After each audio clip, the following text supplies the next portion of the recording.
officiel Sujet de l'Empereur. Vous vous trouvez bien sur les ondes Radio Librarium. Radio Librarium, le plus sacré des muséums. Notre émission débutera après la page de réclame de notre sponsor, l'admirable Holy Energy. Toujours à nos côtés pour nous rafraîchir en cette période de prolongement des tempêtes solaires. Que ce soit à la chaîne du Manufactorum ou sur le champ de bataille, Sujettes et Sujets de l'Empereur. En effet, depuis ses traditionnels ateliers berlinois du célèbre agrément de Germanica Prime, Holy Energy peut se targuer de proposer à sa clientèle une formule à la fois bon marché et aux multiples vertus nutritives. Pas de sucre, peu de calories et encore moins de corruption mutagène. Telle est la devise de Holy Energy, Sujettes et Sujets de l'Empereur. Si l'envie vous prend de rejoindre la Holy Crusade, utilisez le code Librarium qui vous offre 10% de réduction, ou le code Librarium 5 qui vous permet de déduire 5 € sur votre commande. Et si le doute vous habite encore, sachez que c'est votre humble serviteur qui a choisi de vous présenter l'officine Holy Energy, car ces produits, tels que les saveurs Apple Green Tea et Acai Hibiscus, constituent le substitut parfait aux sodas et autres boissons énergétiques, exportés massivement au-delà de la cicatrix pour corrompre la jeunesse. Vous ne vous sentez pas vaillant? Purger les ennemis de l'empereur ne vous semble plus aussi vivifiant qu'à l'accoutumée? Eh bien mon cher, cela est sûrement dû à une forme de corruption de votre âme. N'attendez donc plus, fidèle sujet de l'empereur, et rejoignez la Holy Crusade. Un esprit sain dans un corps sain, c'est la volonté de l'empereur.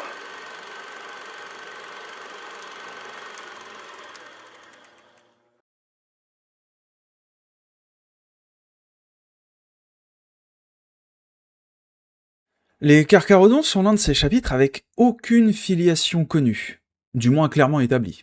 Et comme à chaque fois qu'un chapitre est plutôt évasif sur le sujet de ses origines, eh bien, Internet lui trouve toujours une origine de type hérétique, origine de légion hérétique, renégate, enfin bref, du type chaos, pas loyal, pas Imperium friendly. Mais pour moi, c'est un peu trop facile comme réflexion, ce genre d'affiliation. Le problème, c'est que dès qu'on va creuser un petit peu, notamment pour le sujet qui nous intéresse aujourd'hui, c'est-à-dire les Carcharodons, on se rend très vite compte que l'affiliation Night Lords ou World Eaters, c'est clairement pas la plus évidente si on se penche un petit peu sur les éléments de lore qu'on a à notre disposition. Bonjour à tous, je suis Kara, du Librarium, et aujourd'hui on va parler un petit peu des Carcharodons, de leur origine, et de ce que c'est véritablement que faire une théorie sur l'origine d'un chapitre, qui n'en a pas de clairement établi.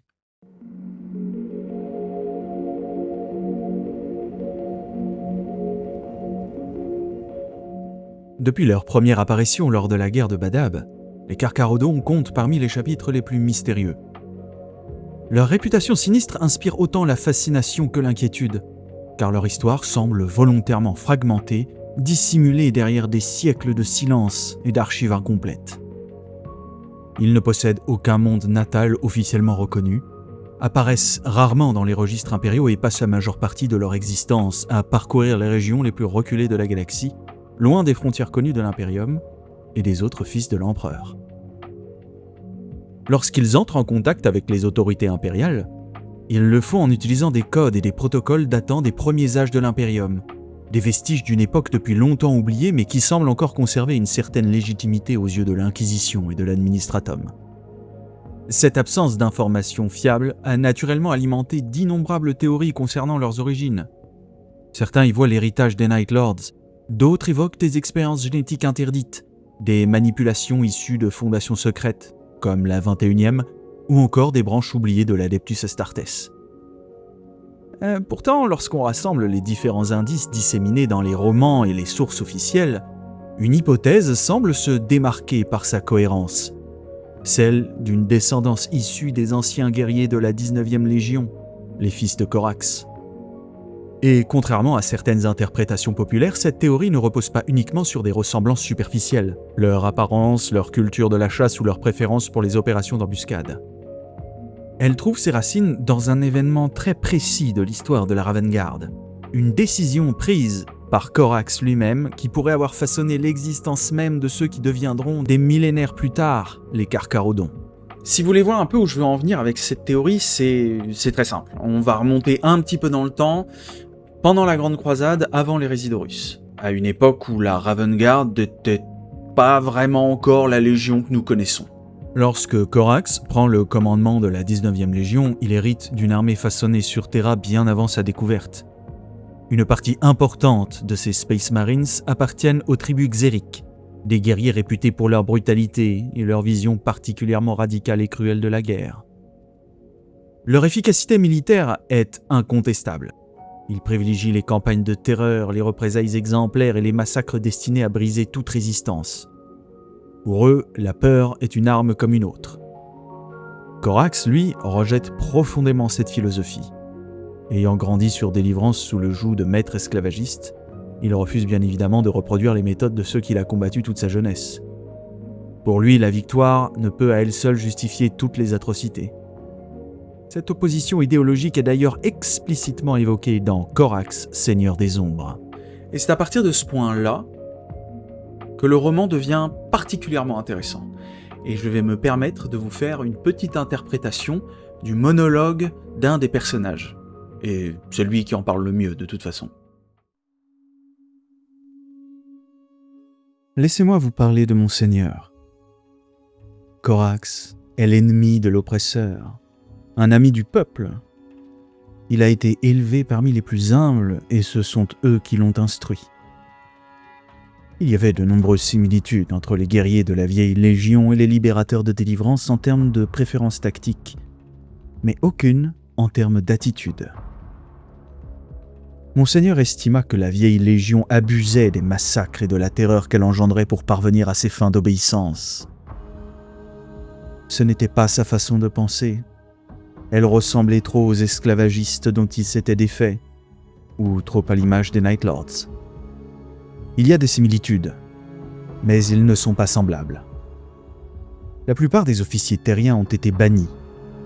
Le seigneur Corax a bien essayé, mais les hommes des tribus Xeric qui composaient la plus grande partie de la vieille Légion étaient bien trop sauvages pour être ramenés à la raison. Il ne reste que très peu de commandants terriens dans le corps principal de la Légion. Ceux de grade trop élevés pour être relevés de leurs fonctions ou trop dangereux pour être mis à l'écart ont été envoyés dans les flottes de prédation, bien en avant de l'expansion principale. Même s'ils portent nos couleurs, ils sont une légion à part entière. Corax est tout sauf insensible. Il s'est débarrassé de ces hommes parce qu'ils étaient incapables de se conformer à sa philosophie. Pour lui, toute vie humaine est sacrée, tout comme la justice et la liberté. Il pensait ce qu'il disait quand il a annoncé qu'il ne tuerait pas les peuples des lunes, mais seulement leur chef.